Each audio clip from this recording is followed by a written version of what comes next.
Okay, greetings. Using classic Trek terms, this update is called Yellow Alert.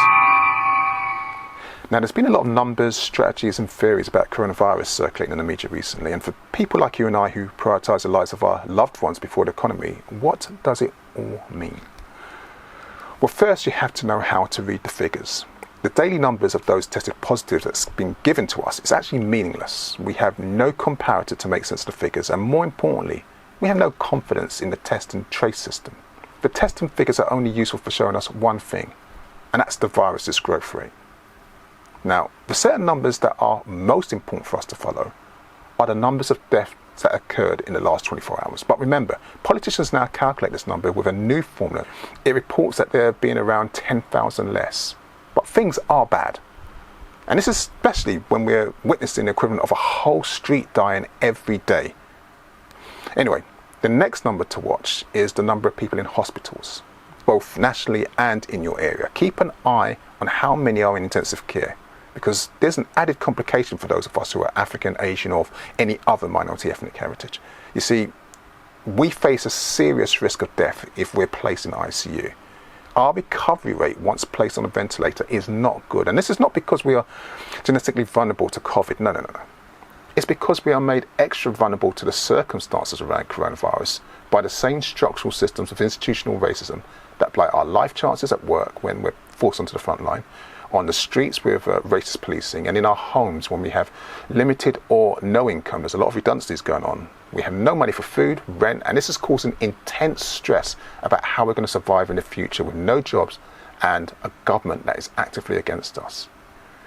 Now, I'm not going to go over that ridiculous Great Barton Declaration which debates the merits of herd immunity and some kind of super shielding over lockdown. It's all nonsense. The simple truth is this. As long as schools, colleges and universities are open without daily testing of teachers, staff, shops or public transport workers, our households are mixing, and they're mixing at duration in spaces with loud volumes of noise, and hence even those trying to shield are made vulnerable. This means any measure to control the virus, anything including this nonsensical free-tier system, will fail. Now, the government and opposition should be physically and economically protecting us. Not just those of us with jobs, all of us. That's their moral duty. That's what they're elected to do. But sadly, instead of suspending rent and mortgages, preparing food delivery services for the vulnerable and providing internet for the socially isolated, the Johnson and Cummings administration, supported by Keir Starmer and Labour, is cherry-picking science and taking political gambles with our lives and future livelihoods. The decisions that they are making are based on their political ambitions, not our safety. Now, we can and must deal with this later. However, right now, we just need to survive. Now, whether you think coronavirus is a conspiracy or not, many people, including those who are young, are getting what's called long COVID. It's real. The government's just not sharing data on this particular group. So to protect our family and friends, we can use a simple system, which I recommend that you all consider. Right now, you can still go out as long as you keep physically distant and use a mask when crowds are nearby. Remember, there's a very simple system of 3 C's. Avoid closed spaces, avoid crowded spaces, and no close contact. But when the daily death rate reaches over 140 people for 3 days in a row and hospital capacity reaches around 40%, just lock down. Don't wait to be told. You're not children. Stop mixing families. Limit any trips outside to essential supplies. Lock down as if there was a zombie apocalypse with the undead using Borg technology.